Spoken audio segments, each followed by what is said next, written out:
Operation సింధూలో భాగంగా Iran నుంచి భారత్కు చేరుకుంటున్నారు వైద్య విద్యార్థులు. ఇరాన్లో ఎంబీబీఎస్ చదువుతున్న వాళ్లలో కొంతమంది తెలుగు వాళ్లు కూడా ఉన్నారు. కేర్మన్ యూనివర్సిటీ నుంచి ఢిల్లీ చేరుకున్నారు విద్యార్థులు. ఎలాంటి ఇబ్బందులు తలెత్తవద్దనే ఉద్దేశంతోనే భారత ప్రభుత్వం ఆపరేషన్ సింధు చేపట్టింది. అక్కడున్న భారతీయులను వెనక్కి తీసుకొస్తుంది. త్వరలోనే పరిస్థితులన్నీ సెట్ అవుతాయని ఆశిస్తున్నామంటున్నారు విద్యార్థులు. మళ్లీ ఇరాన్కు వెళ్లి ఎంబీబీఎస్ పూర్తి చేస్తామని చెబుతున్నారు. ఇరాన్ ప్రజలు భారతీయులను అమితంగా గౌరవిస్తారంటున్నారు విద్యార్థులు. దీనికి సంబంధించిన మరింత సమాచారం ఢిల్లీ నుంచి మా ప్రతినిధి రాజు అందిస్తారు. ఇరాన్ ఇజ్రాయెల్ మధ్య నెలకొన్నటువంటి యుద్ధ పరిస్థితుల నేపథ్యంలో అక్కడ ఉన్నటువంటి భారతీయులందరినీ కూడా కేంద్ర ప్రభుత్వం ఆపరేషన్ సింధు పేరుతో వెనక్కి సురక్షితంగా తీసుకొస్తుంది. అయితే అక్కడికి చదువుకునేందుకు వెళ్ళినటువంటి తెలుగు వాళ్ళు కూడా ఉన్నారు. ఎంబీబీఎస్ చదివేందుకు అక్కడికి వెళ్లారు. వాళ్ళంతా సురక్షితంగా ప్రస్తుతం భారత్లో కాలు పెట్టారు. సో వాళ్ళకి ఎటువంటి పరిస్థితులను ఎదుర్కొన్నారు ఏంటో తెలుసుకునే ప్రయత్నం చేద్దాం. మీరు అంటే ఇరాన్కి ఎందుకు వెళ్ళారు? ఈ ఎంబీబీఎస్ స్టడీ పర్పస్ వెళ్ళిపోయాం. అంటే అక్కడ అఫోర్డబుల్ ప్లస్ స్టడీ కూడా కొంచెం బాగుంటుంది, ఇంగ్లీష్ టీచింగ్, అందుకనే ఇరాన్ చూస్ చేసుకున్నాం. ఓకే. సో ఇప్పుడు ఉన్నటువంటి పరిస్థితులు అంటే మీరు ఎప్పుడు వెళ్ళారు అక్కడికి? వెళ్ళినప్పుడు అక్కడ ఉన్నటువంటి పరిస్థితులు ఏంటి? ఇప్పుడు ఎలా ఉంది? వెళ్ళినప్పుడు మొత్తం బాగానే ఉంది, ఇప్పుడు కూడా కొంచెం బాగానే ఉన్నది. కానీ సడన్గా ఒక 10 days అలా సీరియస్ అయిపోయింది ఇష్యూ. అందుకే ఇండియన్ ఎంబసీ వాళ్ళు త్వరగా అందరినీ ఎవాక్యుయేట్ చేసేసారు సేఫ్ ప్లేసెస్కి. తర్వాత అక్కడ నుంచి డైరెక్ట్ ఫ్లైట్ అరేంజ్ చేసేసి మమ్మల్ని తోలుకొచ్చేసాం. అంటే మీరు ఏ యూనివర్సిటీలో చదువుకుంటున్నారు? మేము కెర్మన్ మెడికల్ యూనివర్సిటీ కెర్మన్. సో ఈ టెహరాన్ నుంచి కెర్మాన్ ఎంత దూరం ఉంటుంది? అక్కడ మామూలు ఇరాన్లో ఈచ్ స్టేట్కి ఒక 1000 kilometers డిస్టెన్స్ ఉంటుంది. Tehran main attack zone. ఇప్పుడు జరిగిన వార్లో టెహరాన్ డేంజర్ జోన్లో అనమాట. అందుకే ముందు డేంజర్ జోన్లో ఉన్న వాళ్ళని అందరినీ ఎవాక్యుయేట్ చేసి మాది కెర్మాన్ అనేది ఓల్డ్ సిటీ లైక్ అందుకే దాన్ని ఆ స్టూడెంట్స్కి ఎక్కువ ఇబ్బంది లేదు, మాకు ఎక్కువ ఇబ్బంది లేదు అప్పుడు. అందుకే మమ్మల్ని లాస్ట్లో నిదానంగా మమ్మల్ని కూడా సేఫ్గా బస్సులు అరేంజ్ చేసేసి మసద్కి పిలుచుకొని వచ్చి మసద్ నుంచి అక్కడికి సంథింగ్ మసీద్ కోసం వచ్చిన వీళ్ళను మమ్మల్ని అందరినీ సేఫ్గా ఫ్లైట్ అరేంజ్ చేసి నైట్ 11:30కి టేక్ ఆఫ్ అయింది. మేము మార్నింగ్ 4కి ఇక్కడికి వచ్చేసాం. అంటే మీరు కెర్మాన్ నుంచి మసద్ రీచ్ అయ్యేటువంటి క్రమంలో ఏమైనా టెన్షన్ పడ్డారా? ఏం టెన్షన్ లేదు, బస్సులు అరేంజ్ చేసేసారు. సెక్యూరిటీ సంబంధించి ఇండియన్ ఎంబసీ వాళ్ళు వచ్చారు మాతో పాటే.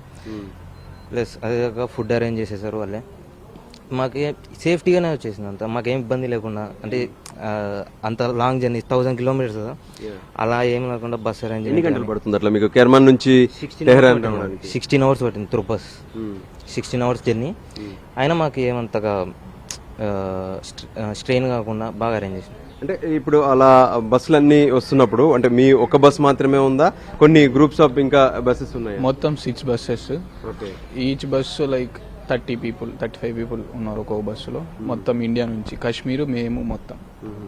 అంటే మామూలుగా అంటే అక్కడ మీ యూనివర్సిటీలో ఇండియాలో ఉన్నటువంటి ఏ రాష్ట్రాల నుంచి ఎక్కువగా ఉంటారు? ఎక్కువ కాశ్మీర్ నుంచి, దాని తర్వాత ఇంకా సౌత్ తక్కువ, నార్త్ ఎక్కువ. అంటే ఎలా ఉంటుంది అక్కడ? అంటే మీరు కల్చర్ ఎలా అనిపిస్తుంటుంది? ఇప్పుడు ఈ రోజు యుద్ధం అనగానే నిజంగా అక్కడ ఏదో భయానకంగా ఉంటుందేమని అందరూ టెన్షన్ పడుతున్నారు. వాస్తవానికి మీరు అంటే దాదాపు 7.5 అక్కడ ఉంటుండొచ్చు. సో ఎలా ఉండేది అక్కడ రెగ్యులర్? మా సిటీ అయితే మాకు అంత డేంజర్ జోన్ ఏం కాదు. మిగతా లైక్ టెహరాన్, ఇస్ఫహాన్, యాజ్ ఇవన్నీ మాత్రం కొంచెం డేంజర్ జోన్స్ ఉన్నాయి. మాకైతే అంత ఇబ్బంది అయితే ఏం లేదు, ఎందుకంటే మా దగ్గర న్యూక్లియర్ ప్లేసెస్ ఏం లేవు కాబట్టి మాకైతే అటాక్ అయితే ఏం జరగలేదు. మిగతా places like Tehran, Isfahan, Mashhad వీళ్ళన్నిలో న్యూక్లియర్ ప్లాన్స్ ఉన్నాయి కాబట్టి దానిలో అటాక్ జరిగింది. యూనివర్సిటీ నుంచి ఈ వార్ మొదలైన తర్వాత మీ యూనివర్సిటీ నుంచి ఎటువంటి గైడ్ లైన్స్ ఇచ్చారు? వాళ్ళైతే ఎంటమ్మడే లైక్ 1 or 2 daysలో మాకు ఎగ్జామ్స్ క్యాన్సిల్ చేసేసి చెప్పినారనమాట. మీ ఎంబసీ ప్లాన్ చేసే విధానంగా మీరు ఇండియాకి వెళ్ళిపోండి, యూనివర్సిటీ అయితే మేము క్లోజ్ చేస్తున్నాం, క్లాసెస్ అయితే ఏం జరగవు. ఎలాగో మాకు 1 month ఉంటే సమ్మర్ హాలిడేస్ ఇచ్చేవాళ్ళు. 2 days 2 months హాలిడేస్ ఉండేవి. సో ఎక్కడ ఇప్పుడు మీది బ్రేక్ అయినట్టు ఎడ్యుకేషన్? సెకండ్ ఇయర్ ఎగ్జామ్స్ రాయాల్సి ఉంది. అవును. ఒకవేళ ఇప్పుడు మేము ఈ 2 months ఇప్పుడు సీజ్ ఫైర్ చేశారు కాబట్టి ఒకవేళ మళ్ళీ రిటర్న్ వెళ్ళినాక మాకు ఎగ్జామ్స్ ఉండొచ్చు. ఓకే. అంటే ఇప్పుడు ఉన్నటువంటి పరిస్థితుల్లో మీరు అక్కడ నుంచి ఇక్కడికి వచ్చిన తర్వాత నిజంగా ఎలా ఫీల్ అయ్యారు? అంటే ఒకవైపు రెండు దేశాల మధ్య ఇజ్రాయెల్ ఇరాన్ మధ్య జరుగుతున్నటువంటి వార్, అమెరికా కూడా ఇన్వాల్వ్ అయింది.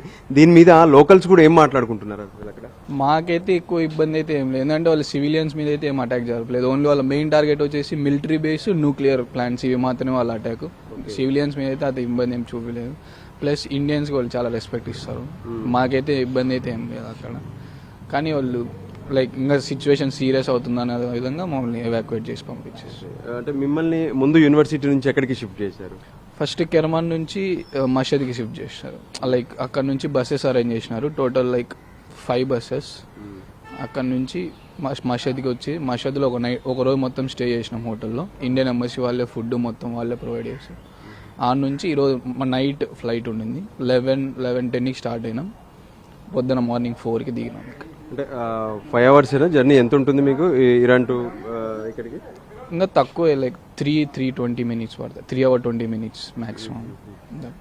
సో మీకు అక్కడ ఇప్పుడు ఈ పరిస్థితులు తలెత్తున్నాయి కదా, నిజంగా ఇవన్నీ సర్దుమణుగుతాయి, మళ్ళీ రిటర్న్ వెళ్ళి ఖచ్చితంగా అక్కడ హ్యాపీగా మీ ఎడ్యుకేషన్ కొనసాగుతుంది అనుకుంటున్నాను.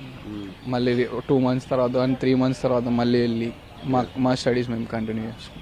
సో అక్కడైతే ఈ యుద్ధ వాతావరణం లేకపోతే మాత్రం చాలా బెటర్ గా ఉంటుంది, చాలా పీస్ఫుల్. ఎట్లా ఉంటుంది అక్కడ? వాళ్ళు మీ ఫ్రెండ్స్ కానీ అంటే లోకల్స్ కానీ వీళ్ళందరూ చాలా తొందరగా మింగిల్ అయిపోతారు వాళ్ళు. లైక్ ఇండియన్స్ చాలా రెస్పెక్ట్ ఇస్తారు వాళ్ళు. ఇండియన్స్ అంటే కొంచెం ఎక్కువ లైక్ వాళ్ళు మాట్లాడాలని అట్లా ఆ విధంగా ఉంటుంది. రైట్. మొత్తానికైతే ఆపరేషన్ సింధు ద్వారా ఇప్పటికే అంటే ఎంతో మందిని ఒకవైపు ఇరాన్ నుంచి కావచ్చు, ఇజ్రాయెల్ నుంచి వెనక్కి తీసుకొస్తుంది భారత సర్కార్. అందులో ప్రత్యేకంగా అంటే స్టూడెంట్స్ ఏదైతే ఇరాన్లో ఉన్నటువంటి మెడికల్ యూనివర్సిటీల్లో చదువుకునేందుకు వెళ్ళినటువంటి స్టూడెంట్స్ కూడా వెనక్కి వస్తున్నారు. ఖచ్చితంగా ఈ పరిస్థితులు అన్నీ కూడా సద్దుమణుగుతాయి. ఆ తర్వాత మళ్ళీ వెళ్ళి అక్కడ చదువుకుంటామనేటువంటి ఆశాభావాన్ని కూడా విద్యార్థులు వ్యక్తం చేస్తున్నటువంటి పరిస్థితి కనిపిస్తుంది. కెమెరా పర్సన్ సంజీవ్తో కలిసి రాజు, ఢిల్లీ నుంచి.